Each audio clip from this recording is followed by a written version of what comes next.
আসসালামু আলাইকুম। মতিন ইঞ্জিনিয়ার থেকে P20 ঘর থেকে বলছিলাম।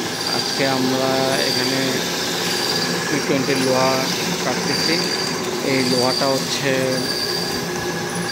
লোহার সাইজটা হচ্ছে 50 মিলি মোটা, থিকনেস 50, 355 হচ্ছে চওড়া, অর্থাৎ 14 ইঞ্চি।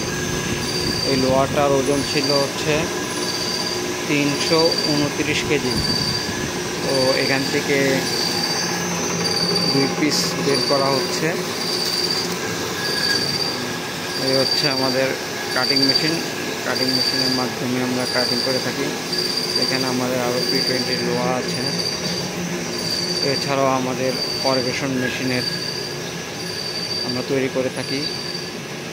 করগেশন মেশিন, এটা হচ্ছে অটো কাটার মেশিন। আমাদের নিজস্ব ব্র্যান্ডিংয়ের নামের মতিন ইঞ্জিনিয়ারিং। আপনাদের যদি লাগে আমাদের সাথে কন্ট্যাক্ট করবেন।